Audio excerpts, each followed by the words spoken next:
দেখেছেন এবং অনেকে খবর করেছেন, ত্রিপুরা স্টেট কোঅপারেটিভ ব্যাংকে 100 কর্মীরা নিয়োগ করে এবং তার জন্য লিখিত পরীক্ষার মাধ্যমে অতিথিও হয়েছে।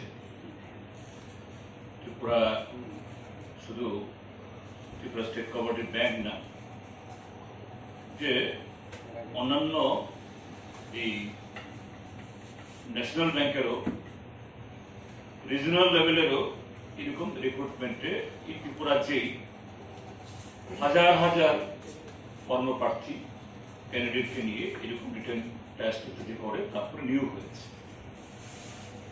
স্টেট গভর্নমেন্টের বিভিন্ন ডিপার্টমেন্ট তো হয়েই, কিন্তু আমরা প্রথমবার দেখলাম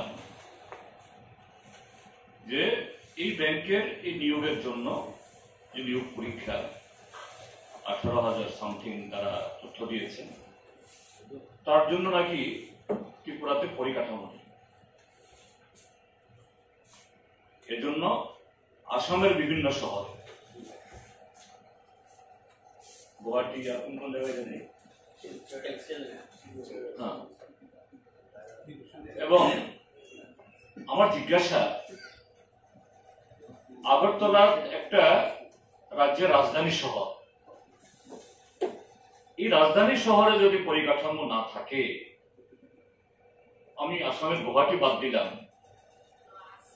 শিলচর, ডিব্রুগড়, তেজপুর, ওইসব শহরে কি আগরতলা শহরের থেকে বেশি পরিকাঠামো আছে? আর এই রাজ্য থেকে 18-19 হাজার ছেলে মেয়ে গিয়ে সেখানে গিয়ে পরীক্ষায় বসবেন, কোথায় তারা থাকবেন? আর থাকার ব্যবস্থা থাকলেও এই যে যাতায়াত, খাওয়া দাওয়া ইত্যাদির জন্য তাদের বিশাল পরিমাণ অর্থ খরচ করতে হবে। কতজন যুবক যুবতী বা কত পরিবারের এই ক্ষমতা আছে? হ্যাঁ, খ্রিস্ট মানে নেই।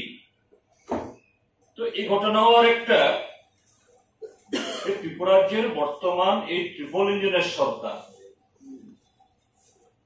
এটা শুধু ত্রিপুরাজ্যের জনগণকে ট্রাভেল দেওয়া, ট্রিপল ইঞ্জিনের সরকার শুধু ট্রাভেল দেওয়াটাই তাদের যে লক্ষ্য, এটা প্রমাণিত, এটা কাজ দেওয়ার জন্য। এখন কি করবে যুবক যুবতীরা? বাধ্য হয়েছেন যাওয়ার জন্য, এবং একটা দুর্ঘটনা ঘটল। দীপরাজ বর্মা নামে একজন কর্মপ্রার্থী দুর্ঘটনায় পতিত হয়ে জীবন হারালেন, আরো বেশ কয়েকজন পঙ্গু হলেন।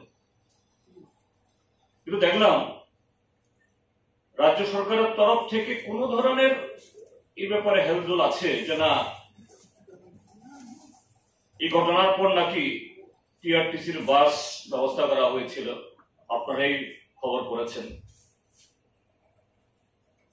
সেই সুযোগ কেউ দিতে চাননি। আর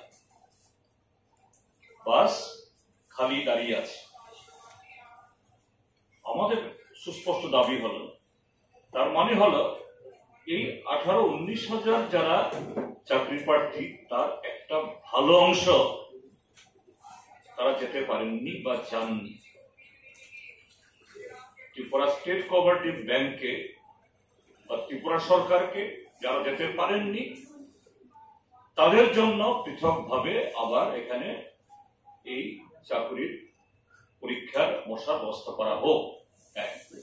দুই হল, দীপরাজ বর্মার পরিবারকে, তিনি সদ্য বিবাহিত, তার স্ত্রীকে একটা কর্মসংস্থান ব্যবস্থা করা হোক। আর যে সমস্ত এই পরীক্ষার্থী আহত হয়েছেন, এখন চিকিৎসা গ্রহণ করছেন, তাদের সম্পূর্ণ খরচ সরকার বহন করছে। চতুর্থত হল, আগামী দিন যাতে এরকম কোন হঠকারী সিদ্ধান্ত ত্রিপুরা সরকার গ্রহণ না করে। ত্রিপুরাজ্যের চাকরি, ত্রিপুরাজ্যেই, এখানেই পরিকাঠামো যদি কোথাও কম থাকে, ব্যবস্থা করুন। আমরা তো এখানে দাবি জানাচ্ছি যে রেলওয়ে রিক্রুটমেন্ট বোর্ডের একটা সেন্টার আগরতলা করার জন্য। আমরা যখন এমপি ছিলাম, ত্রিপুরার যে 3 জন এমপি একসাথে গিয়ে আমরা তখনকার রেলমন্ত্রীকে আমরা বলেছিলাম, এবং তিনি মোটামুটি রাজি হয়েছে, ঠিক আছে আমি নেক্সট ভাববো। এখনকার এমপিরা বা এখনকার সরকার তো এটা নিয়ে কোনো মাতামাতি করেন না, কারণ অবশ্য করবেন কি করে, তাদের সরকার তো র্যালি বিক্রি করে দিচ্ছেন, রিক্রুটমেন্টের বোর্ড থেকে হবে। ত্রিপুরার যে বর্তমান বিধানসভার অধ্যক্ষ মাননীয় বিশ্ববন্ধু সেন মহোদয়, আমরা দেখেছি আমরা যখন সরকারে ছিলাম তার প্রত্যেকটা অধিবেশনে একটা প্রশ্ন থাকতো ধর্মনগরে একটা রেল ডিভিশন করার জন্য। রেল ডিভিশনই তো ধর্মনগর। আমি এখন তাকে জিজ্ঞেস করি, মাননীয় স্পিকার মহোদয়, এখন তো আপনি স্পিকার, আপনি একটা রুলিং দিয়ে দেন না। ত্রিপুরা সরকার সমস্ত মন্ত্রীরা গিয়ে দিল্লিতে গিয়ে ধর্ণা দাও রেল ডিভিশনের জন্য। তিনিও আমার দিকে চেয়ে থাকেন, বোঝা যায় তিনি অসহায়, অর্থাৎ তিনি বলতে পারছেন না এগুলি।